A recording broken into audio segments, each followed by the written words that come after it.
हे दोस्तों, एक मॉल में एक बहुत ही बढ़िया सा इवेंट चल रहा था, मेला नाम का। जो बेसिकली गांव में मेले होते हैं ना, वैसे ही एक मेला रिक्रिएट करा गया था मॉल में। मतलब बहुत सारे झूले, खाने पीने की चीजें, भीड़ और बहुत ही मजेदार माहौल था। सारे लोग वहां पे हंसी मजाक और एंजॉयमेंट कर रहे थे। सब ऑलमोस्ट खुश थे। बट वहीं सबसे अलग एक बेंच पे एक लड़का बैठा था, जो बहुत ही ज्यादा मायूस था। उसके आंख से आंसू निकलने ही वाले होते हैं, तभी उसके बाजू में एक आदमी आके बैठ जाता है। वो लड़का फटाक से अपने आंसू छुपाने की कोशिश करता है और फोन निकाल के स्क्रॉल करने लगता है, ताकि उस आदमी को पता न चले। बट उस आदमी को पता चल गया होता है। इसलिए माहौल को थोड़ा काम डाउन करने के लिए वो आदमी मजाक में उससे पूछता है, क्या हो गया बेटा, मेले में घूम गए हो क्या? ना उसके ऊपर एक सार्केस्टिक स्माइल देते हुए बोलता है, नहीं, वो रहे मेरे दोस्त, मैं उनके साथ आया हूँ। ना वो आदमी देखता है तो उसके सारे दोस्त कुछ गेम्स खेल रहे होते हैं। तो आदमी पूछता है, तुम्हारे सारे दोस्त गेम खेल रहे हैं तो तुम क्यों नहीं खेल रहे हैं?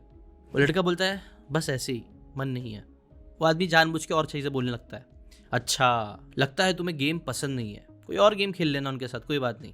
वो लड़का बोलता है, नहीं, ऐसा कुछ नहीं है, पसंद नापसंद की बात नहीं है, बस मेरा मन नहीं कर रहा है। वो आदमी बोलता है, तुम्हें एक्चुअली उनके साथ गेम खेलना चाहिए, मेरे हिसाब से ये बहुत ही प्रेशियस टाइम है जो तुम मिस कर रहे हो। ना वो लड़का थोड़ा सा चिढ़ जाता है और बोलता है, सर मुझे नहीं खेलना है गेम, मुझे बस यहाँ पे बैठे रहना है। और इसके बाद वो आदमी कुछ नहीं बोलता है।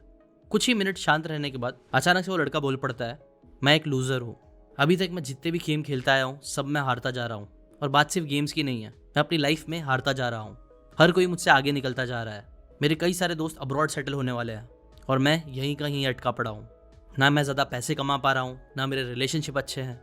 हर चीज़ में मैं बस हारा हुआ फील करता हूँ। ना पढ़ाई में अच्छा, ना स्पोर्ट्स में अच्छा, कोई खास बात नहीं है मेरे में। ना ये सुनने के बाद वो आदमी लंबी सी सांस लेता है और बोलता है, एक बात बोलूँ, तुम यकीन करोगे? वो मुंडी हिलाता है। आदमी बोलता है, एक टाइम था जब मेरी सोच भी बिल्कुल ऐसी ही थी। वो लड़का पूछता है, आज आपकी लाइफ कैसी है, आप अच्छी लाइफ जी रहे हो? आदमी बोलता है, मैं आज अपनी ड्रीम लाइफ जी रहा हूँ, सब कुछ है मेरे पास। वो पूछता है, कैसे आपने अपनी लाइफ बदली? वो आदमी बोलता है, मैंने बुक्स पढ़ के अपनी साइकोलॉजी बदली।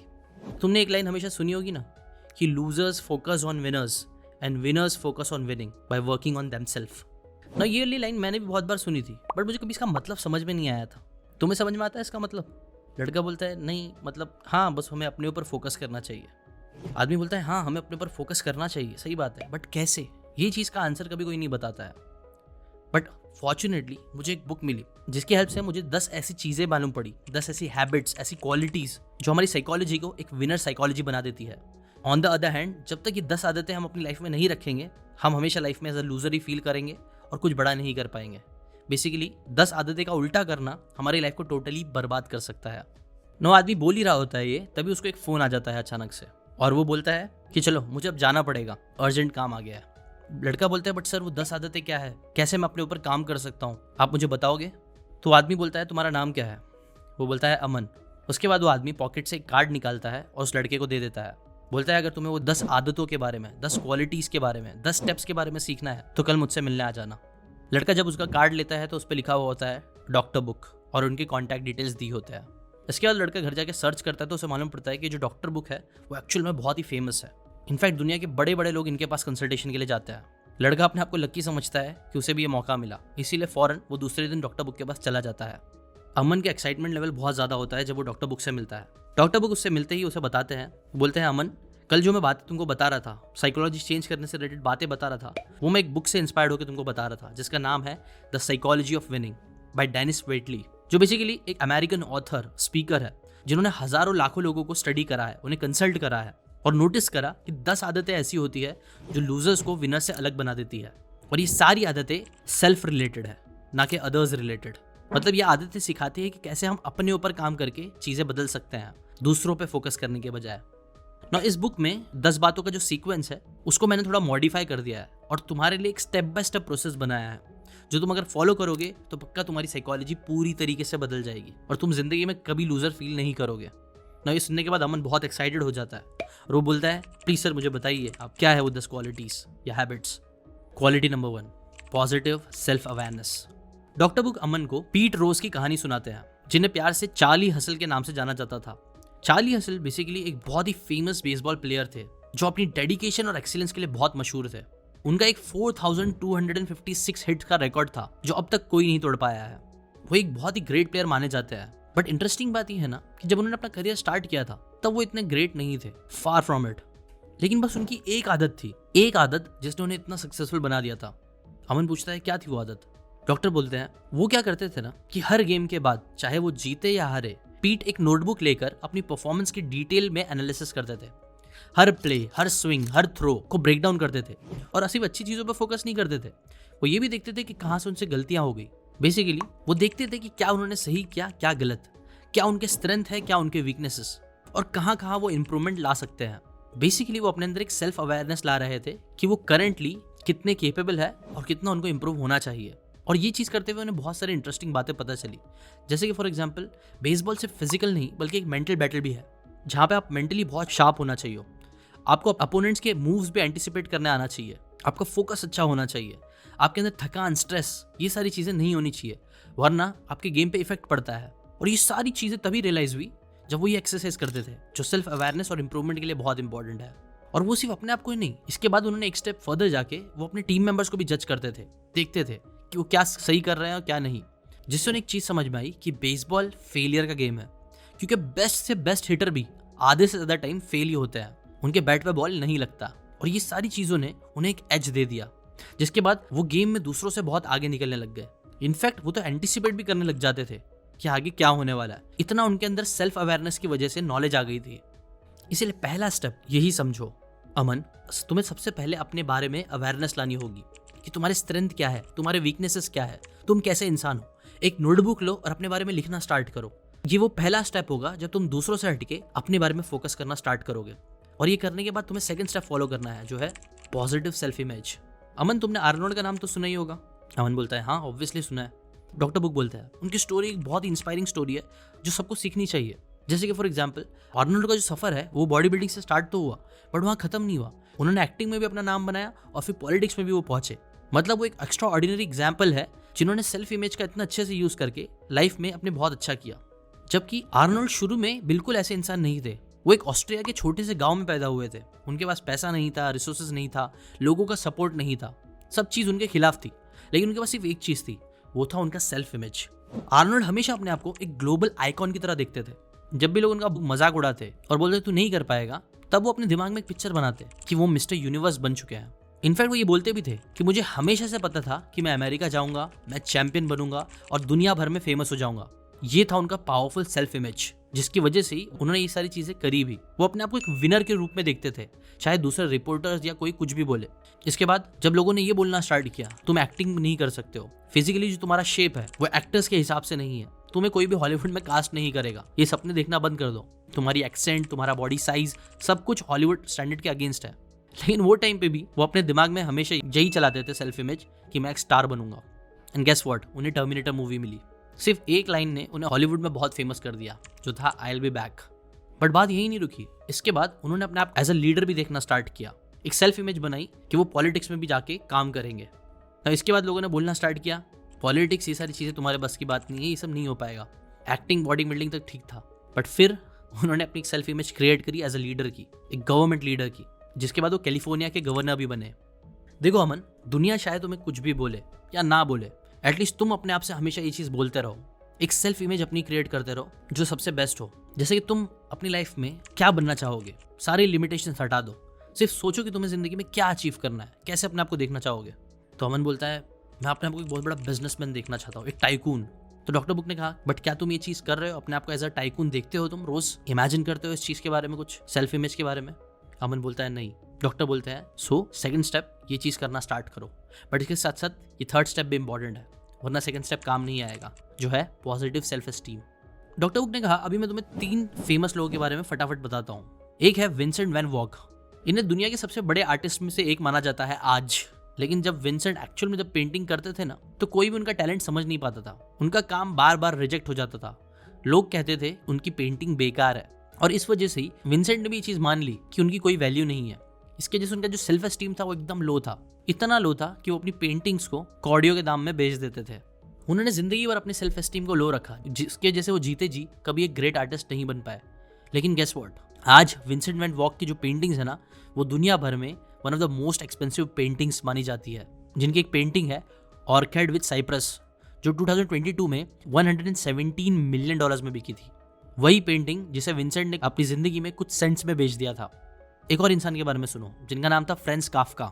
फ्रेंच काफका आज बहुत फेमस है, कई लोग उन्हें one of the best writers बोलते हैं, उनका काम को दुनिया का सबसे बेस्ट काम भी बोलते हैं। लेकिन जब एक्चुअल में उन्होंने मेटामॉर्फोसिस और द ट्रायल ये सब लिखी थी ना, तब उनका सेल्फ एस्टीम बहुत लो था। इसीलिए उन्होंने अपने कभी काम को पब्लिश करने की कोशिश भी नहीं करी, क्योंकि उनका मानना था कि उनका काम वर्ल्ड क्लास नहीं है। उन्हें सेल्फ डाउट बहुत था कि जो मैंने लिखा है सही है, गलत है, क्या है। इसीलिए अपनी डेथ से पहले उन्होंने अपने दोस्त को ये भी बोल दिया था कि तुम मेरे सारे काम को जला देना ना। उनके दोस्त ने ये चीज़ नहीं करी, जिस वजह से ही कुछ टाइम बाद उनका वर्क बहुत फेमस हुआ और आज फ्रेंच काफका को लोग जीनियस बोलते हैं। और एक और लास्ट स्टोरी सुनो निकोला टेस्ला की। निकोला टेस्ला को तो जानते होंगे तुम। अमन बोलता है हाँ। निकोला टेस्ला जो साइंस एंड टेक्नोलॉजी के फील्ड में एक रेवोल्यूशनरी इन्वेंटर थे। उन्होंने AC, alternative current, radio waves, wireless communication ऐसी बड़ी बड़ी चीज़ें दुनिया को दी। लेकिन उनका भी जो सेल्फ एस्टीम था वो बहुत ही लो था। इसीलिए वो हमेशा अंडर कॉन्फिडेंट फील करते थे, जिस वजह से ही उनका काम बहुत विजनरी होने के बाद भी उनके अंदर विजन नहीं आ पाता था। कई लोगों ने उनका काम का फायदा उठाया जो खुद विजनरी थे, लेकिन वो कभी अपनी जिंदगी में बहुत फेमस नहीं हो पाया। अब देखो Vincent van Gogh, Franz Kafka, Nikola Tesla, ये तीनों ही जितना अपनी लाइफ में अचीव कर सकते थे वो नहीं कर पाए। क्यों? क्योंकि उनका खुद का एस्टीम लो था। वो अपनी खुद की वैल्यू नहीं करते थे। अगर वो लोग अपनी वैल्यू करते, अपने अंदर कॉन्फिडेंस रखते, तो एक बेटर सेल्समैन बन पाते और जीते जी उनका नाम भी बहुत होता। बट ये सब नहीं हुआ क्योंकि उन्होंने अपना लो सेल्फ एस्टीम रखा, जो तुम्हें नहीं करना चाहिए। तो फिर करना क्या चाहिए वो मालूम पड़ेगा स्टेप 4 पे, जो है positive self expectation. Muhammad Ali world के one of the greatest boxers of all time माने जाते हैं। जो चीज़ के लिए मोहम्मद अली इतने फेमस हुए थे ना, ऑब्वियसली उनकी स्किल्स तो थी ही, बट उसके साथ साथ था उनका अनपैरेलल्ड कॉन्फिडेंस। जब भी वो कोई रिंग में उतरते थे ना, या मैच में इंटरव्यू देने से पहले, उनकी हमेशा से एक फेमस लाइन होती थी, आई एम द ग्रेटेस्ट। और ये सिर्फ कोई घमंड नहीं था, ये उनके ऊपर का सेल्फ एक्सपेक्टेशन था। जब उन्होंने स्टार्ट किया तो लोगों ने बोला कि तुम्हारे पास वो बॉडी नहीं है, वो फिजिकल स्ट्रक्चर नहीं है कि तुम अच्छे बॉक्सर बन पाओ। बट उन्होंने अपने आप को अंडर एस्टिमेट कभी नहीं किया। वो हमेशा अपने आप से एक्सपेक्ट कर देते कि वो एक चैंपियन है और चैंपियन बनेंगे। इसीलिए कई बार जब दूसरे बॉक्सर्स जो नर्वस फील करते थे, वो उनको मेंटली पहले ही हरा देते थे। और सामने स्ट्रांग कोई इंसान हो तो भी उनका खुद के जो एक्सपेक्टेशन उनके ऊपर थे वो बहुत ज़्यादा थे। जैसे कि फॉर एग्जाम्पल एक बहुत ही आइकॉनिक मूवमेंट आया था जब अली ने वर्ल्ड हैवीवेट चैंपियन सॉनी लिस्टन का चैलेंज एक्सेप्ट कर लिया था। नो लिस्टन जो था ना, वो एक बहुत ही डेंजरस बॉक्सर माना जाता था और सब लोगों के एक्सपेक्टेशन यही था कि अली हार जाएगा। अली के माइंड में एक अलग ही मूवी चल रही थी। उसने मीडिया के सामने डिक्लेयर कर दिया था, लिस्टन को कोई चांस नहीं मिलेगा, मैं उसे हरा कर दिखाऊंगा and I am the greatest. No यही एक्सपेक्टेशन के साथ वो रिंग में गए एंड गेस व्हाट, वो जीत भी गए। और ये मैच के बाद अली सिर्फ एक बॉक्सर ही नहीं, एक लेजेंड बन गए। उन्होंने प्रूफ कर दिया था कि तुम अपने आप को अगर ये विनर मानते हो और उसके लिए मेहनत करते हो तो तुम विनर बन के भी निकलते हो। इसलिए अमन, तुम भी अपने ऊपर अपनी एक्सपेक्टेशंस को बेटर करो। अपने खुद के लिए एक्सपेक्ट करो कि तुम बड़े काम करोगे और चीज़ें होगी। बट सिर्फ एक्सपेक्टेशन से भी काम नहीं बनेगा, उसके साथ स्टेप 5 पे भी आना है, जो है पॉजिटिव सेल्फ डायरेक्शन। इसके लिए उन्होंने सारा ब्लेकली का एग्जाम्पल दिया। सारा ब्लेकली स्पैंक्स की फाउंडर है, जो $1 बिलियन वुमेन है, जिनकी नेटवर्थ आज $130 करोड़ है। वेल, आज उनकी जर्नी ऐसी है, बट पहले वो भी नॉर्मल लड़की ही थी। कॉलेज के बाद उन्हें भी समझ नहीं आ रहा था कि उन्हें करना क्या है। इसीलिए वो 7 साल तक door to door fax machine बेचती थी। 7 साल ये काम करने के बाद उन्हें एक चीज़ समझ में आ गई कि ये जॉब उनके लिए नहीं है। लेकिन उन्हें ये भी समझ में आ गया था कि लाइफ में एक डायरेक्शन में चेंज लाना पड़ेगा। एक दिन जब सारा पार्टी के लिए तैयार हो रही थी, तब उन्होंने नोटिस करा कि उनका जो आउटफिट है ना, उसके नीचे जो अंडर गारमेंट्स है वो इतने कंफर्टेबल नहीं है, स्मूथली फिट नहीं हो रहे हैं, उनकी बॉडी शेप अच्छी नहीं लग रही है। तब उनके दिमाग में आइडिया आया कि क्यों ना एक ऐसा अंडर गारमेंट बनाया जाए जो कंफर्टेबल हो, स्मूथली फिट हो और बॉडी शेप को और अच्छा दिखाए। और यही आइडिया उनका टर्निंग पॉइंट हुआ। 7 साल उन्होंने जो मेहनत करी थी सेल्स में, फिर वही सारी स्किल्स को उन्होंने पकड़ के ये वाले आइडिया को बेचा और ऐसा बेचा कि वो एक बिलियनर बन गई। और इंटरेस्टिंग बात ये देखो, सारा के पास कोई फैशन या बिजनेस का बैकग्राउंड नहीं था। उन्होंने कभी डिजाइनिंग स्कूल में एडमिशन नहीं लिया था। बस उनके अंदर एक चीज़ आ गई थी, डायरेक्शन समझ में आ गया था कि ये डायरेक्शन में आगे बढ़ना है, प्रोडक्ट लॉन्च करना है, अपना ब्रांड बनाना है। उसके बाद क्या था, सेल्स का एटीट्यूड लगाना था और घुस जाना था। उन्होंने कई सारे मैन्युफैक्चरर्स को अप्रोच किया जिन्होंने उनका आइडिया रिजेक्ट किया। बहुत सारे स्टेप्स में बहुत सारे चैलेंजेस आए, लेकिन डायरेक्शन क्लियर था, इसलिए वो बंदी रुकी नहीं। इनफैक्ट एक टाइम ऐसा भी था कि सारा खुद अपने प्रोडक्ट को लेके जाके रिटेल स्टोर में खुद पर्सनली बेचती थी उसे। बट उनका बिलीफ इतना स्ट्रांग था अपने डायरेक्शन को लेके कि वो कभी रुकी नहीं। जिसके बाद फिर ओपरा विनफ्री ने उस ब्रांड को प्रमोट कर दिया एंड रेस्ट बिकेम हिस्ट्री। स्पैंक्स आज दुनिया की one of the most popular undergarment brand बन चुकी है और सारा ब्लेकली वर्ल्ड की यंगेस्ट फीमेल बिलियनर। देखो अमन, ये स्टेप बहुत इंपॉर्टेंट है कि एक सही डायरेक्शन पकड़ना, positive awareness, image, esteem, expectation set करने के बाद एक डायरेक्शन होना बहुत जरूरी है ना। अमन पूछता है कि हाँ, डायरेक्शन में मुझे भी थोड़ा कन्फ्यूजन होता है, डॉक्टर बुक बोलता है हाँ होगा, बहुत से लोगों को होता है, फिक्र मत करो, उसके बारे में हम एंड में बात करेंगे, अभी के लिए सारे 10 स्टेप समझ लो, 10 साइकोलॉजिकल हैबिट्स को समझ लेते हैं, ठीक है। हमने बोलता है हाँ ठीक है। फिर डॉक्टर बुक आते हैं 6 साइकोलॉजिकल हैबिट पे जो अपने सेल्फ के लिए हमें करना है, वो है पॉजिटिव सेल्फ मोटिवेशन। इसके लिए उन्होंने अमन को विल्मा रुडोल्फ की कहानी बताई। विल्मा रुडोल्फ जन्म से प्रीमेच्योर बॉर्न हुई थी। बचपन में उन्हें पोलियो हो गया था। पोलियो की वजह से उनका जो लेफ्ट लेग था वो पैरालाइज हो गया था। डॉक्टर ने साफ साफ बोल दिया था कि विल्मा कभी चल भी नहीं पाएगी ना। ऐसे टाइम पे उनके लिए सिर्फ एक नॉर्मल जिंदगी जी पाना एक बहुत बड़ा सपना होता, बट उन्होंने इससे एक कदम आगे का सपना देखा। उन्होंने सोचा एक ओलंपिक एथलीट बनने का। ना सबको लगता था कि क्या बकवास है, ऐसे थोड़ी हो सकता है, ये फिजिकली इम्पॉसिबल है। लेकिन विल्मा के पास है ना एक ऐसी चीज़ थी जो और किसी के पास नहीं थी, जिसने सबको सरप्राइज भी कर दिया। वो था उनका इंटरनल मोटिवेशन। डॉक्टर्स चाहे कुछ भी कह रहे हो, लोग चाहे कोई भी कुछ भी कह रहे हो, विल्मा ने कभी भी अपने सपनों को छोड़ा नहीं। छोटी उम्र में ही उन्होंने जो डिसीजन ले लिया था कि मैं पैरालिसिस को हराऊंगी और एक दिन दौड़ूंगी, और सिर्फ दौड़ूंगी भी नहीं, जीतूंगी, ये उनके अंदर का एक बहुत स्ट्रांग मोटिवेशन था। इसीलिए विल्मा हर दिन अपने लेग पे ब्रेसेस लगाती थी और प्रैक्टिस करती थी। और गेस व्हाट, प्रैक्टिस करते रहने की वजह से उनके पैरों का कंट्रोल धीरे धीरे उनके पास आने लग गया। फिर उन्होंने बिना ब्रेसेस के चलना सीखा, फिर उन्होंने थोड़ा हल्के हल्के से दौड़ना सीखा, और दौड़ने के बाद उन्होंने सारी फिजिकल लिमिटेशन को तोड़ते हुए 16 की उम्र में ही ओलंपिक ट्राईआउट्स के लिए अपना प्रिपरेशन स्टार्ट किया। जिसके बाद उन्होंने सिर्फ क्वालिफाई ही नहीं किया, बल्कि अपने सेल्फ मोटिवेशन, डिटर्मिनेशन की वजह से उन्होंने 1960s में रोम ओलंपिक्स में 3 गोल्ड मेडल्स जीती है। विल्मा रुडोल्फ दुनिया की फास्टेस्ट वुमेन बन गई, जो कभी अपने पैरों पे खड़ी भी नहीं हो सकती थी। अमन, डायरेक्शन अगर एक बार हमें समझ में आ जाए, उसके बाद ये जरूरी है कि हमारे अंदर एक खुद का सेल्फ मोटिवेशन रहे, कोई एक चीज़ जो हमें खुद से मोटिवेट करते रहे, जिसके साथ साथ डिसिप्लिन भी बहुत ज़रूरी है।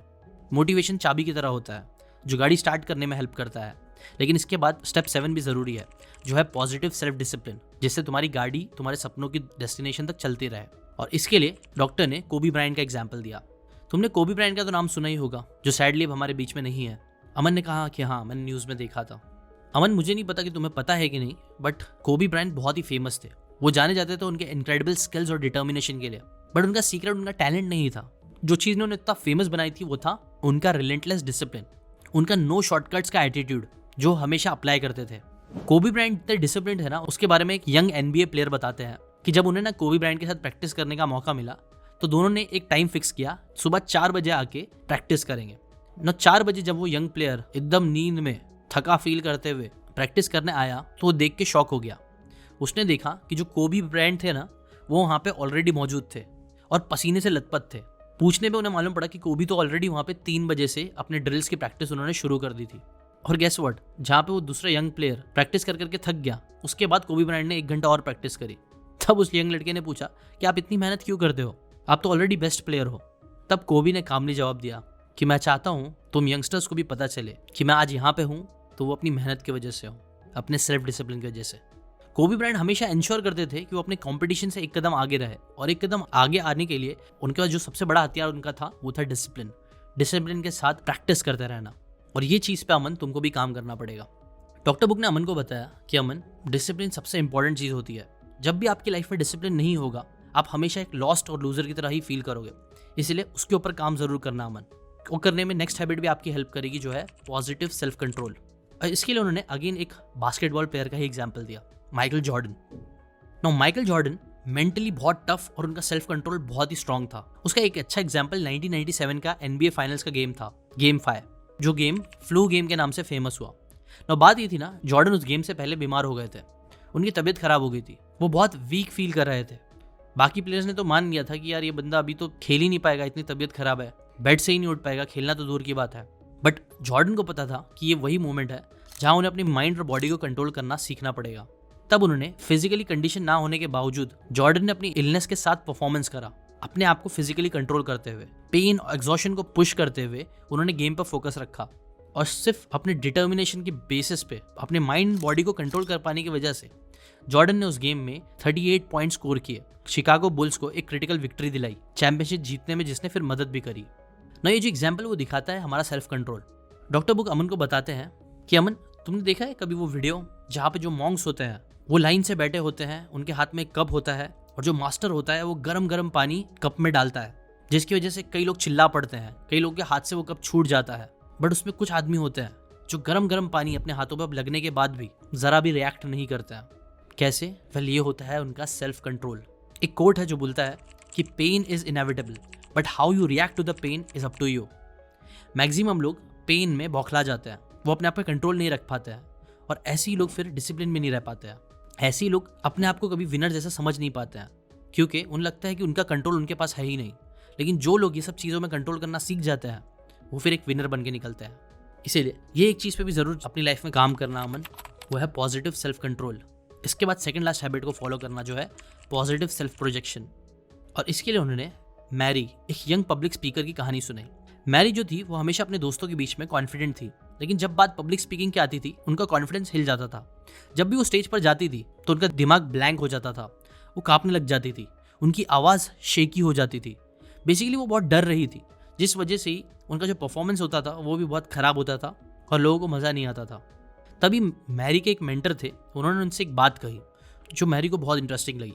उन्होंने कहा, मैरी, अगर तुम अपने अंदर के कॉन्फिडेंस को प्रोजेक्ट नहीं करोगी तो ऑडियंस तुम्हें कभी सीरियसली नहीं लेगी। और ये करने के लिए तुम्हें सिर्फ कॉन्फिडेंस होना नहीं है, बस कॉन्फिडेंस प्रिटेंड करना है। झूठ ही सही, दिखाओ तुम कॉन्फिडेंट हो और धीरे धीरे वो तुम्हारी रियलिटी बन जाएगी ना। ये बात मैरी ने एकदम दिल पे ले ली और उन्होंने फिर नेक्स्ट टाइम वही करने पर फोकस किया। वो जब नेक्स्ट टाइम स्टेज पर गई तब उन्होंने प्रिटेंड करना स्टार्ट किया कि वो एक कॉन्फिडेंट पावरफुल स्पीकर है। एंड गेस व्हाट, जब उन्होंने ये प्रिटेंड करना स्टार्ट किया तो कुछ टाइम बाद ही उनके अंदर खुद से कॉन्फिडेंस आने लग गया। ये चीज़ फिर जो दूसरे थे उन्हें भी दिखने लग गई, जिसकी वजह से उनका जो टॉक था वो भी अच्छा गया। ऑडियंस ने उनके साथ कनेक्ट करना स्टार्ट किया और वो एक बहुत ही सक्सेसफुल पब्लिक स्पीकर बनी। डॉक्टर बुक ने अमन को बताया, तो ये सारी बातें जो मैंने बताई है इसको लेके भी तुमको डाउट आएगा कि ये सारी चीज़ें काम करेगी नहीं करेगी, बट उस मेंटर की तरह मैं भी तुम्हें यही चीज़ बोलूँगा कि कुछ नहीं तो प्रिटेंड करना स्टार्ट करो, फेक करना स्टार्ट करो। वो बोलते हैं ना, fake it until you make it. जब आप फेक करते हो तो अपने सबकॉन्शियस ब्रेन को ये समझ में नहीं आता कि वो सही है या गलत है। अगर आप एक पब्लिक स्पीकर बनना चाहते हो तो फेक करो कि आप एक अच्छे पब्लिक स्पीकर हो, कॉन्फिडेंस को फेक करो। एक अच्छे सेल्समैन बनने के लिए फेक करो, ऑटोमेटिकली वो कॉन्फिडेंस आना चालू होगा और वो तुम्हें रिजल्ट देना भी चालू करेगा। और इसी को बोलते हैं सेल्फ प्रोजेक्शन। अपने आप को एज अ चैंपियन प्रोजेक्ट करो और धीरे धीरे तुम चैंपियन बनने लगोगे। और इसके साथ साथ लेकिन लास्ट हैबिट सबसे इंपॉर्टेंट है, जो है पॉजिटिव सेल्फ डायमेंशन। इसके बाद उन्होंने अमन को बुक से ही ये वाली कहानी सुनाई। एक सर्जन था जो अपनी फील्ड में काफ़ी फेमस था। मेडिकल स्कूल में वो टॉप करता था, एक बड़ा नाम बन गया था सर्जरी वर्ल्ड में उसका। हर दिन वो सर्जरीज करता, पेशेंट्स को सेव करता और दुनिया उसकी बहुत इज्जत करती। लेकिन जैसे जैसे उसका करियर ग्रो करता गया, एक टाइम बाद उसने अपनी पर्सनल लाइफ को इग्नोर करना स्टार्ट कर दिया। उसका सारा फोकस सिर्फ काम पर रहता, अपनी फैमिली, अपनी हैप्पीनेस, इवन अपनी हेल्थ। डॉक्टर होने के बाद भी उसने वो सारी चीज़ पर फोकस करना बंद कर दिया, प्रायोरिटी कम देने लग गया। जिसके साथ साथ हुआ ये कि उनकी प्रोफेशनल अचीवमेंट्स थी ना, वो बढ़ तो रही थी लेकिन उनकी खुशी कम होने लग गई थी, जिसकी वजह से उनका परफॉर्मेंस भी थोड़ा खराब होने लग गया। वो अपने बच्चों के साथ वक्त नहीं बिता पाते थे, उनकी हेल्थ खराब होने लग गई। तब उन्हें रियलाइज़ हुआ कि सक्सेस का मतलब सिर्फ ये नहीं है कि आप अपनी लाइफ के एक डायमेंशन में ही बहुत अच्छा करते रहो, बल्कि सक्सेस का मतलब ये भी है कि आपकी लाइफ में थोड़ा बैलेंस रहे। इसलिए ये चीज़ रियलाइज़ करने के बाद उन्होंने अपने प्रोफेशनल लाइफ के साथ साथ अपनी हेल्थ पे काम करना स्टार्ट किया, अपनी फैमिली के साथ टाइम स्पेंड करना स्टार्ट किया, बच्चों को टाइम देने लग गए और धीरे धीरे उनका वर्क लाइफ बैलेंस वापस आया। एंड गेस व्हाट, इसके बाद उनकी जो प्रोफेशनल लाइफ थी वो भी पहले से और बहुत ज़्यादा बड़ी हो गई, अच्छी हो गई। इसीलिए लास्ट चीज़ हमने ये चीज़ याद रखना कि हाँ, स्टार्ट में शायद तुम सिर्फ किसी एक डायमेंशन पर बहुत ज़्यादा फोकस कर पाओ। शायद तुम्हें सक्सेसफुल बिजनेसमैन बनना है तो उस पर तुम अपना मैक्सिमम टाइम दो, लेकिन एक टाइम बाद ये रियलाइज जरूर करना कि लाइफ सिर्फ बिजनेस से ही नहीं बनेगी, सिर्फ पैसे से ही नहीं बनेगी। अगर तुम्हें एक्चुअल विनर बनना है तो तुम्हें लाइफ के दूसरे एस्पेक्ट पे भी काम करना पड़ेगा, उन पे भी इंप्रूव करते रहना पड़ेगा। ना ये सारी बातें सुनने के बाद अमन, जो बहुत ही नेगेटिव फील कर रहा था, उसके अंदर एक इंस्पिरेशन आ गया, एक पॉजिटिव एटीट्यूड डेवलप हो गया इतनी सारी कहानी सुनने की वजह से। वो बहुत पॉजिटिव हो गया। उसने कहा कि सर, मैं ये सारी चीज़ें करना स्टार्ट करूंगा, बट कोई एक सिंपल चीज़ आप बता सकते हो ये जो सारी चीज़ों को मेरी लाइफ में अप्लाई करने में मुझे हेल्प करे। तब डॉक्टर बुक ने कहा कि मैंने ना इन सारे 10 क्वालिटीज़ को लेके कुछ अफर्मेशंस बनाए हैं। 10 ऐसे अफर्मेशंस जो आपको यूज़ कभी नहीं करने चाहिए, कभी नहीं बोलना चाहिए। ऑन द अदर हैंड 10 ऐसे अफर्मेशन जो आपको बोलते रहना चाहिए ताकि तुम्हारा जो सेल्फ प्रोजेक्शन हो वो सही हो। मैंने जितने भी 10 क्वालिटीज़ बताई है, positive self awareness, positive self image, positive self esteem, self expectation, self direction, self motivation, self discipline, self control, self projection and self dimension, ये सारी चीज़ों से रिलेटेड मैंने तुम्हारे लिए कुछ अफर्मेशंस क्रिएट करे हैं। तुम क्या करो, आने वाले 10 दिन तक एटलीस्ट इन 10 अफर्मेशंस को अपनी लाइफ में अप्लाई करना स्टार्ट करो ऑन द अदर हैंड मैंने 10 ऐसे नेगेटिव स्टेटमेंट्स भी लिखे हैं जो तुम्हें अपनी लाइफ में कभी नहीं यूज़ करना चाहिए ना। अमन वो PDF लेता है और एक और क्वेश्चन पूछता है डॉक्टर बुक से कि डॉक्टर बुक, मुझे ये सारी बातें अच्छी लगी, ये अफर्मेशन को कल से नहीं आज से ही करना स्टार्ट कर दूंगा, बट मुझे ना इनमें से कुछ पॉइंट में और प्रॉब्लम है, जैसे कि सेल्फ डिसिप्लिन। ये वाली चीज़ पे मैंने कई बार काम करने की कोशिश करी है बट मैं नहीं कर पा रहा हूँ। और सेल्फ मोटिवेशन भी, मैं अपने आप को हमेशा मोटिवेटेड नहीं रख पाता हूँ। तो इसके लिए भी आप कोई बात बताओगे? डॉक्टर बुक ने कहा अभी नहीं, अगले हफ्ते। तुम एक काम करना, नेक्स्ट संडे अगले हफ्ते आ जाना, मैं तुम्हें इन दोनों में से कोई एक टॉपिक के बारे में एक इंटरेस्टिंग बुक से सोल्यूशन बता दूंगा तुम्हारी प्रॉब्लम का, ताकि तुम अपने अंदर सेल्फ डिसिप्लिन या फिर सेल्फ मोटिवेशन ला सको। ना यमन ये बात सुन के बहुत खुश होता है और वहाँ से निकल जाता है। ना दोस्तों, अगर आपको भी वो PDF चाहिए अफर्मेशन वाली तो नीचे लिंक दी हुई है, वहाँ से जाके ले सकते हो। और अगर आपको, जैसा कि वीडियो में सेल्फ डायरेक्शन की भी बात करी गई थी, अगर आपको अपनी लाइफ में कौन से डायरेक्शन में आगे बढ़ना है, इस चीज़ के बारे में नहीं समझ में आ रहा है, तो मैं आपको हाईली रिकमेंड करूंगा कि मैं एक 2 डे का वर्कशॉप कर रहा हूँ जिसका प्राइस बहुत ही मिनिमम है। आप वो 2 डे का वर्कशॉप जरूर अटेंड करना। वहाँ पे मैं आपको बताऊंगा कि कैसे आज के टाइम पे कंटेंट क्रिएशन, जो मैं खुद करके बहुत पैसे कमा रहा हूँ, उसकी हेल्प से कैसे आप आगे बढ़ सकते हो, कैसे आपका अनफेयर एडवांटेज बन सकता है कंटेंट क्रिएशन, चाहे आप लाइफ में कोई भी डायरेक्शन सिलेक्ट करो। अगर आप उसमें इंटरेस्टेड हो तो उसकी लिंक भी डिस्क्रिप्शन में, वहाँ से जाके आप वो वर्कशॉप ज्वाइन कर लो। ठीक है, अभी के लिए इतना ही। मिलते हैं नेक्स्ट वीक, जहाँ पे हम सेल्फ डिसिप्लिन या सेल्फ मोटिवेशन की बात करेंगे। आप कमेंट करके बताना आपको किस में ज़्यादा इंटरेस्ट है। Till then, bye bye.